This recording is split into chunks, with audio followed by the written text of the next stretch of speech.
على الفلاح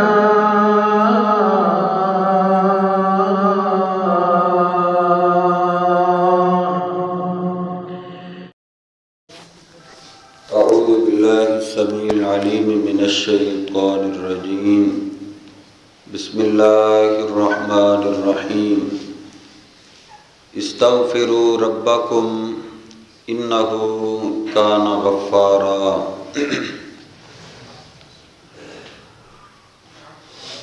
اللہ رب العزت نے قرآن مجید کے اندر یہ ارشاد فرمایا ہے کہ استغفروا ربکم، کہ تم استغفار کرو اپنے رب سے، بخشش طلب کرو اپنے رب سے، انہو کان غفارا، کیونکہ وہ بہت جلد بخشنے والا ہے۔ اللہ رب العزت نے قرآن مجید کے اندر ایمان والوں کو کئی مقامات پہ استغفار اور توبہ کا درس دیا ہے، حتیٰ کہ یہ اتنی قیمتی چیز ہے، اتنی اہم، کہ اللہ رب العزت نے اپنے محبوب پیغمبر سے بھی کہا ہے وَقُلْ رَبِّ اغْفِرْ وَارْحَمْ وَأَنْتَ خَيْرُ الرَّاحِمِينَ، کیا میرے محبوب پیغمبر آپ کہیں کہ اللہ مجھے بخش دے۔ کہیں اللہ فرماتے ہیں وَاسْتَغْفِرْ وَاصْبِرْ لِحُکْمِ رَبِّکَ وَاسْتَغْفِرْ لِذَنبِکَ، اگر کوئی تکلیف آ جائے اس پہ صبر کرو اور ساتھ استغفار کرو۔ یہ کن کو کہا جا رہا ہے؟ جو پوری کائنات کے سردار ہیں۔ بلکہ ایک جگہ اللہ فرماتے ہیں فَاعْلَمْ أَنَّهُ لَا إِلَهَ إِلَّا اللَّهُ وَاسْتَغْفِرْ لِذَنبِکَ وَلِلْمُؤْمِنِينَ وَالْمُؤْمِنَاتِ، کہ توحید کا علم سیکھ اور اپنے لیے بھی استغفار کر، اور مومن مردوں اور مومن عورتوں کے لیے بھی استغفار کر۔ یعنی نبی علیہ السلام کو کثرت کے ساتھ استغفار کرنے کا درس دیا جا رہا ہے، تو سمجھ آتی ہے کہ یہ استغفار بہت قیمتی دولت ہے۔ یہی وجہ تھی نبی کریم علیہ السلام نے فرمایا من احب ان تسرہ صحیفتہ یوم القیامہ فلیجعل فیہ استغفارا کثیرا، آپ نے فرمایا جس بندے کو یہ پسند ہو، یہ اچھا لگے کہ قیامت والے دن جب وہ اپنا نامہ اعمال دیکھے تو وہ خوش ہو جائے، اس کا نامہ اعمال اس کو خوش کر دے، تو خوشی یقیناً اس کو ملے گی جو کامیاب ہوگا۔ جس کے دائیں ہاتھ میں اس کو نامہ اعمال تھمایا جائے گا اور جس کے جنت میں جانے کے لیے آرڈر ہو جائے گا وہ خوش ہوگا۔ نبی علیہ السلام نے فرمایا جو یہ پسند کرتا ہو کہ اس کا نامہ اعمال اس کو قیامت والے دن خوش کر دے، تو اس کو چاہیے فَلْيَجْعَلْ فِيهِ اسْتِغْفَارًا كَثِيرًا، آج وہ اپنے نامہ اعمال کے اندر استغفار کثرت سے لکھوا لے، جتنا لکھوا سکتا ہے لکھواتا رہے، استغفر اللہ فضول باتوں سے۔ بلکہ نبی علیہ السلام نے تو ایک دفعہ شورٹی دے دی، جامع ترمذی اور ابو داؤد کی صحیح روایت ہے، آپ نے فرمایا طوبیٰ لمن وجد فیہ استغفارا کثیرا، جس کے نامہ اعمال میں قیامت والے دن استغفار زیادہ ہوگا وہ بندہ جنتی ہے، وہ آج ہی خوش ہو جائے۔ تو اس لیے میرے بھائیوں اس کی بڑی ضرورت ہے ایک ایماندار بندے کو۔ ہم اس سے آج بہت کم استغفار کرنے والے، ہماری مجلسیں ہوں اس میں گپیں چلتی ہیں، باتیں چلتی ہیں، ہر قسم کی گفتگو ہے، استغفار نہیں ہے۔ نبی کریم علیہ السلام کی بھی تو مجلسیں تھیں۔ سنن ابی داؤد اور ترمذی اٹھا کے دیکھیں، سیدنا عبداللہ بن عمر رضی اللہ تعالیٰ عنہ کہتے ہیں ان کننا لنعد لرسول اللہ صلی اللہ علیہ وسلم فی المجلس الواحد 100 مرۃ، کہتے ہیں ایک دفعہ نبی علیہ السلام کبھی مجلس میں بیٹھے ہوتے تو کئی دفعہ تو ہم آپ کے استغفار کو شمار کرنا شروع کر دیتے، تو ایک ہی مجلس کے اندر 100 دفعہ تو ہم شمار کر لیتے تھے۔ ایک ایک مجلس کی بات ہے، اور استغفار کرنے والے کون ہیں؟ جن کے بارے میں تصور ہی نہیں کیا جا سکتا کہ ان کے کھاتے میں کوئی گناہ نام کی چیز بھی ہوگی۔ تو جن کے کھاتے کے اندر گناہ ہی نہیں ان کا استغفار اتنا ہے، تو پھر ہمارا استغفار تو اس سے زیادہ ہونا چاہیے، جتنا کیا جائے اتنا کم ہے۔ سیدنا ابو ہریرہ رضی اللہ تعالیٰ عنہ وہ کہا کرتے تھے، امام احمد ابن حنبل رحمہ اللہ کتاب الزہد کے اندر لائے ہیں کہ انی لاستغفر اللہ فی اليوم 12,000 مرۃ، کہ لوگوں میں ہر روز 12,000 دفعہ استغفار کرتا ہوں، 12,000 دفعہ۔ غور کر لے، ہر روز کہتے کوئی ناگہ نہیں کیا۔ وَرَسُولُ اللَّهِ أَكْثَرُ مِنِّي، اور اللہ کے پیغمبر تو مجھ سے بھی زیادہ استغفار کرتے تھے۔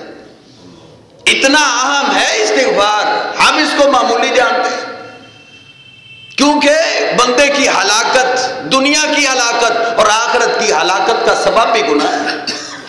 کئی لوگ قیامت والے دن ایسے ہوں گے جن کو ان کا ایک ہی گناہ لے ڈوبے گا۔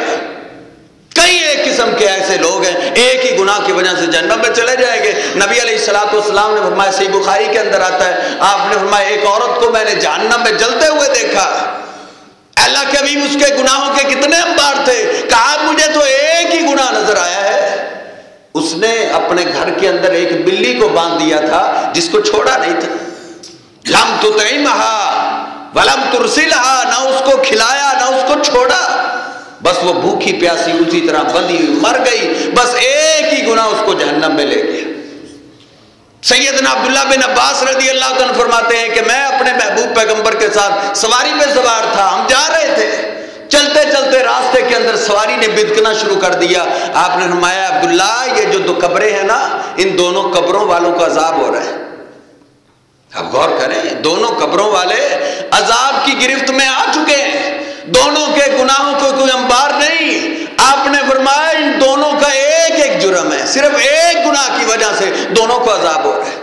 انہما لیعذبان وما یعذبان فی کبیر، کوئی بڑا گناہ نہیں تھا جس کو ہم بڑا جانتے ہوں، ہمارے معاشرے کے اندر اس کو معمولی جانا جاتا ہے۔ نبی علیہ السلام فرماتے اما احدہما فیمشی بالنمیمہ، ان میں سے ایک چغل خور تھا، چگلی کرنے والا تھا، ادھر کی بات ادھر، اس مجلس سے سنتا ہے تو دوسری مجلس میں کر دیتا ہے، ان کی سنتا ہے تو ادھر کر دیتا ہے، بس چغل خور تھا، صرف ایک ہی جرم کی وجہ سے آج قبر کے عذاب میں پھنس چکا ہے۔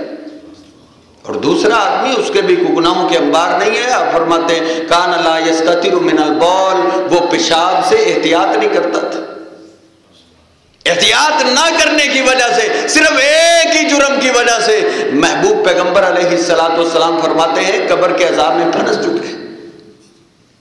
شعب الایمان کے اندر ایک روایت آتی ہے، نبی علیہ السلام نے فرمایا ایک دودھی قیامت والے دن لایا جائے گا، اللہ رب العزت اس کے سامنے، اس نے جتنا دودھ بیچا ہوگا سارا دودھ اس کے سامنے ہے، اللہ رب العزت فرمائیں گے خلص الماء من اللبن، یہ دودھ ہے جتنا تو نے بیچا ہے، لیکن تو اس کے اندر پانی کی ملاوٹ کر کے بیچتا تھا، آج ہمارے دودھ کو الگ کر دے، اپنے پانی کو الگ کر لے۔ نبی علیہ السلام نے فرمایا فَيُعَذَّبُ، اس کو عذاب دیا جائے گا، کب تک؟ جب تک وہ دودھ سے پانی کو الگ نہیں کر دے گا، نہ کبھی دودھ سے پانی نکال سکے گا اور نہ اس کی نجات کا سرٹیفکیٹ ملے گا۔ کتنے جرم ہیں، کوئی جرموں کے انبار نہیں ہے، صرف ایک ایک گناہ ہے۔ صحیح بخاری کے اندر موجود ہے، مسند احمد میں وضاحت ہے، نبی علیہ السلام نے فرمایا ایک بندہ آئے گا، اس کو جہنم کی آگ میں ڈال دیا جائے گا اور اس کو کہا جائے گا فَأُمِرَ أَن يَعْقِدَ بَيْنَ شَعِيرَتَيْنِ، اس کی ہتھیلی کے اندر جو کے 2 دانے رکھ دیے جائیں گے، کہا جائے گا جو کے دانوں کے درمیان گرہ لگا دے۔ گندم سے چھوٹا دانہ ہوتا ہے جو کا، اب ان کے درمیان گرہ کیسے لگے گی؟ آپ نے فرمایا فَيُعَذَّبُ وَلَن يَعْقِدَ، اس کو عذاب دیا جائے گا لیکن کبھی بھی وہ گرہ نہیں لگا سکے گا۔ صحابہ نے پوچھا اللہ کے حبیب اس کا جرم کیا تھا؟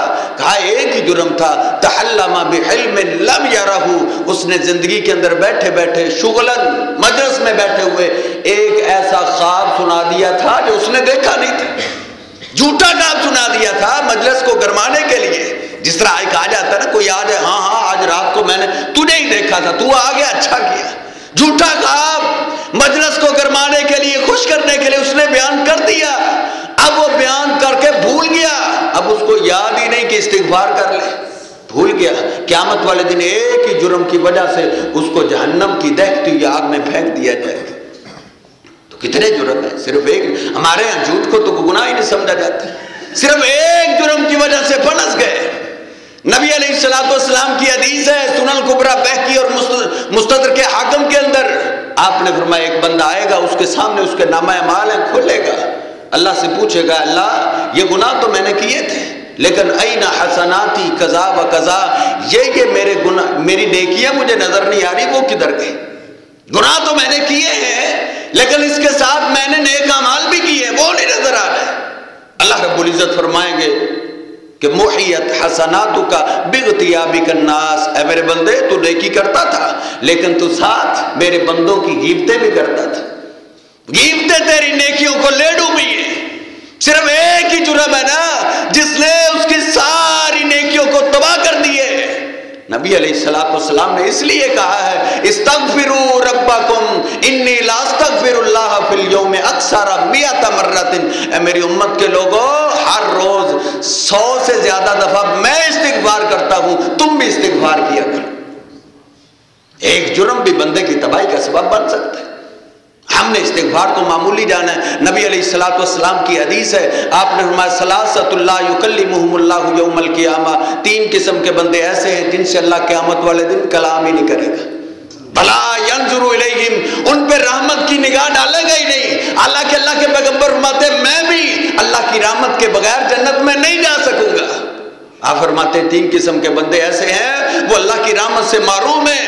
وَلَهُمْ عَذَابٌ أَلِيمٌ، اور ان کے لیے سب سے دردناک عذاب ہوگا. نبی علیہ السلام فرماتے ہیں، یہ حدیث صحیح بخاری اور صحیح مسلم کی ہے، 3 قسم کے بندے کا ایک ایک گناہ ہے. ایک ان میں سے یہ ہے المسبل ازارہ، جو اپنا تہ بند، اپنی شلوار، اپنی پینٹ، اپنا جو بھی کپڑا ہے جس نے ازار باندھا ہوا ہے، اللہ کے پیغمبر فرماتے ہیں وہ لٹکا کے رکھتا ہے.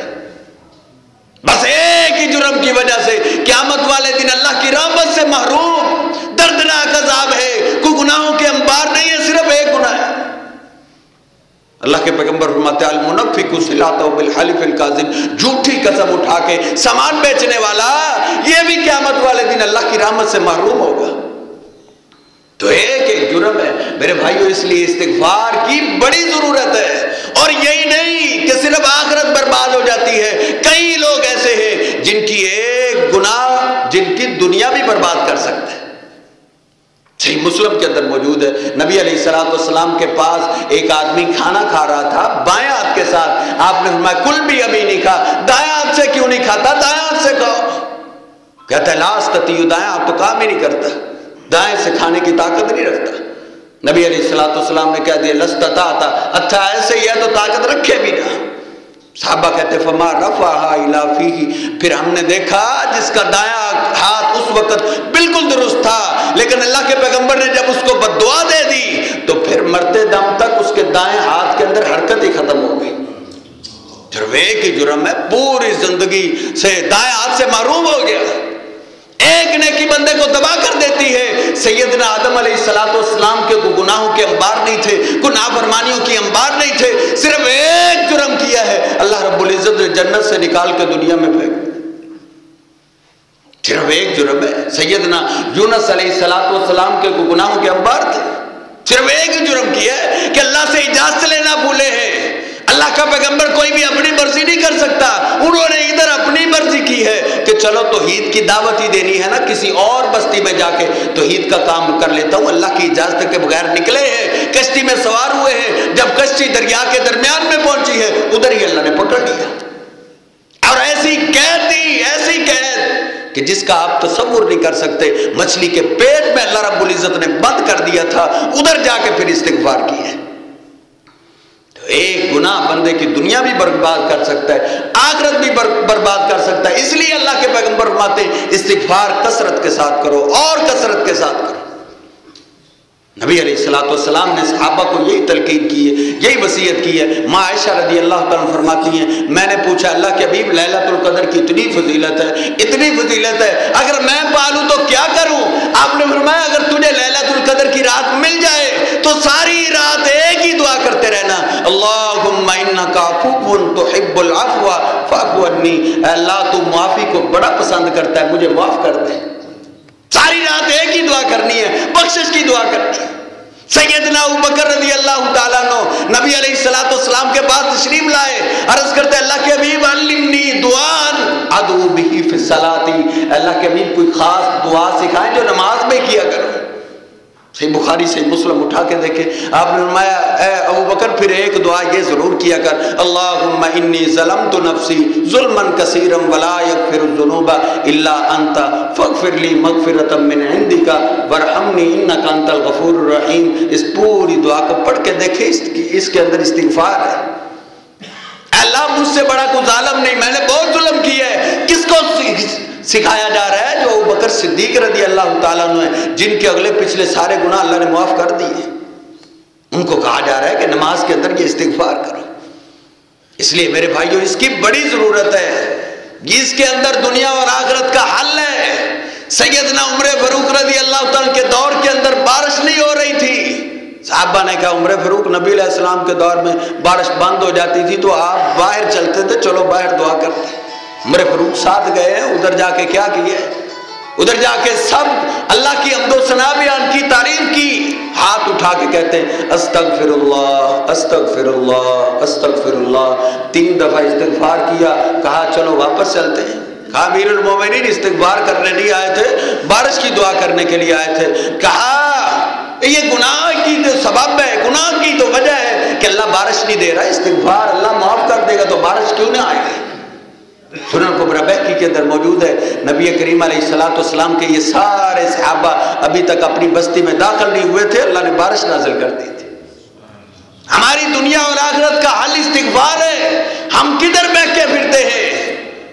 ایک صحابی ابو ذر غفاری رضی اللہ تعالیٰ عنہ وہ نبی علیہ السلام کے پاس آئے، دارقطنی کے اندر الفاظ موجود ہے، کہتے ہیں ہمارے گھر کے اندر جھگڑا ہی نہیں ختم ہوتا، اللہ کے حبیب میری ذرا گرم طبیعت ہے، گھر کے اندر اکثر لڑائی جھگڑا ہوتا رہتا ہے، میں صبر نہیں کر سکتا، معمولی سی بات ہوتی ہے میں ٹینشن لے جاتا ہوں۔ نبی علیہ السلام نے فرمایا اینا انت من الاستغفار، اے میرے صحابی استغفار کا تجھے نہیں پتا؟ تو استغفار کر، اللہ تیرے سارے معاملات درست کر دے گا۔ وہ صحابی کہتے ہیں میں نے گھر کے اندر استغفار خود بھی کیا، اپنی بیوی کو بھی کرایا ہے، اس کے بعد جھگڑے کا سوال ہی نہیں پیدا ہوا۔ ہماری دنیا اور آخرت کا حل استغفار ہے، استغفار کرے۔ صحابہ کو سب سے زیادہ ٹینشن استغفار کی تھی۔ سیدنا ابو ہریرہ رضی اللہ تعالیٰ کے بارے میں ابن رجب رحمہ اللہ اپنی کتاب جامع العلوم کے اندر لائے ہیں، ایک دفعہ بچے مسجد کے اندر جمع ہیں پڑھنے کے لیے، سیدنا ابو ہریرہ رضی اللہ تعالیٰ کو پڑھانے کے لیے آئے، آ کے کہتے ہیں خاموش ہو جاؤ بچوں، میں تمہیں پڑھانے لگا ہوں، لیکن پہلے استغفروا لی ابی ہریرہ تھا، میرے لیے اللہ سے بخشش کی دعا کرو۔ ایسے کہو اللہ مغفر لی ابی ہریرہ۔ سارے بچوں نے اللہ مغفر لی ابی ہریرہ کہا۔ ابو ہریرہ رضی اللہ تعالیٰ کہتے ہیں ایک دفعہ پھر کرو، انہوں نے پھر کہا، تیسری دفعہ پھر کہا، ابو ہریرہ رضی اللہ تعالیٰ نے ہاتھ اٹھا لیے، کہتے ہیں اے اللہ اگر میری نہیں سنتا تو ان معصوموں کی سن لے۔ یہ کون سا بندہ ہے جو ہر روز 12,000 دفعہ استغفار کرتا ہے، لیکن اس کو استغفار کی فکر تو دیکھے کتنی ہے۔ عمر فاروق رضی اللہ تعالیٰ مسجد کے کونے میں بیٹھے ہوئے تھے، وہ کہتے ہیں کہ میں تو ذکر میں مشغول تھا، میں نے کہا ساری دولت ابو ہریرہ لے گیا۔ جلدی سے آئے، کہتے ہیں بچوں پہلے میرے لیے بھی دعا کرو، پھر جا کے دعا اپنا سبق پڑھنا، پہلے کہو اب اللہم اغفر لی عمر، اے اللہ عمر کو بھی معاف کر دے۔ سب سے زیادہ ان کو فکر استغفار کی تھی۔ آج ہم دیکھ لیں ہمیں کتنا استغفار کی فکر ہے۔ نبی علیہ السلام تو اپنے واش روم سے باہر نکلتے تھے، آپ سب سے پہلا لفظ کیا بولتے تھے؟ غفرانک، اللہ میں تجھ سے تیری بخشش کا سوال کرتا ہوں۔ نبی علیہ السلام نماز پڑھ کے فارغ ہوتے، حدیث کے الفاظ ہے استغفر ثلاثاً، اللہ کے پیغمبر ایک دفعہ اللہ اکبر کہتے اور 3 دفعہ استغفر اللہ کہتے تھے۔ اس لیے تو صحابہ کو سب سے زیادہ فکر بھی اس کی تھی۔ آخری بات سنا کے اپنی گفتگو کو ختم کرتا ہوں۔ ایک دفعہ سارے انصار صحابہ مستدرک کے حاکم اور طبرانی کے اندر موجود ہے، آئے اللہ کے نبی علیہ السلام کے پاس، بڑے بڑے صحابہ، کہتے ہیں چلتے ہیں، پانی دور دور سے لانا پڑتا ہے، بڑی مشقت ہوتی ہے، بھر بھر کے پانی لاتے ہیں اونٹوں پہ، اونٹ بھی تھک جاتے ہیں، خود بھی تھک جاتے ہیں۔ اللہ کے پیغمبر کو کہتے ہیں دعا کریں اللہ چشمے جاری کر دے۔ آئے ہیں نبی علیہ الصلوۃ والسلام کے پاس. آپ نے ان کو دیکھا, بڑے خوش ہوئے. آپ نے کہا لا تسألونی اليوم شیئا الا اوتیتم. اے میرے صحابہ, آج تم جو مانگو گے نا وہ تمہیں مل جائے گا. میں نہ دے سکا تو اللہ سے لے کر دوں گا, لیکن آج میں تمہیں خالی نہیں جانے دوں گا. صحابہ اکرام نے اتنی گارنٹی سنی, وہ تو خوش, وہ تو خواہش سوچنے لگے کہ اب کیا مانگے, اتنی بڑی گارنٹی ہے. ہمارے ہاں تو دنیا دنیا ہی ہے, آخرت کا کوئی نام و نشان ہی نہیں. لیکن ان کی نگاہیں 24 گھنٹے آخرت پہ جمی رہتی تھی. انہوں نے کہا یہ باغ یہ تو آخر ختم ہو ہی جانے ہیں, یہ نہ ختم ہوئے تو ہم ختم ہونے والے ہیں. کیوں نہ ہو کوئی ایسی چیز مانگ لیں جو ہماری آخرت کو سنوار دے. سیدنا انس رضی اللہ تعالیٰ عنہ سب سے چھوٹے تھے, وہ بولے کہ اللہ کے پیغمبر کو کہو پھر تمہارے لیے بخشش کی دعا کر دیں. سارے صحابہ نے کہا بالکل ٹھیک ہے, یہ دعا کرواتے ہیں. سارے انصار آ گئے, کہتے ہیں اللہ کے حبیب استغفروا لنا, ہمارے لیے بخشش کی دعا کر دیں. نبی علیہ الصلوۃ والسلام نے ہاتھ اٹھائے, آپ نے کہا اللہم اغفر للانصار, اے اللہ انصاریوں کے گناہوں کو معاف کر دے.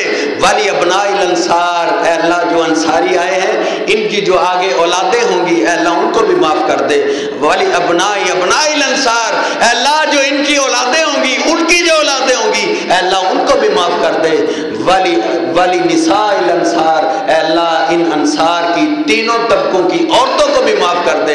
ایک صحابی کھڑا ہوتا ہے, عرض کرتا ہے اللہ کے حبیب ولی موالینا, ہمارے غلاموں کے لیے بھی دعا کر دیں. نبی علیہ الصلوۃ والسلام کہتے ہیں اللہم اغفر لموالی الانصار, اے اللہ ان سارے انصار کے غلاموں کو بھی معاف کر دے. سب کو سب سے زیادہ فکر کس کی ہے؟ استغفار کی ہے. تو میرے بھائیوں اپنا زیور بنا لیں, اس کو اپنا اسلحہ سمجھے. 24 گھنٹے فضول وقت فضول باتوں سے افضل ہے کہ بندہ استغفر اللہ کہتا رہے. اللہ رب العزت سے دعا ہے کہ اللہ رب العزت مجھے اور آپ کو توفیق عطا فرمائے زیادہ سے زیادہ استغفار کرنے کی. وقول قولی ھذا استغفر اللہ لی ولکم ولسائر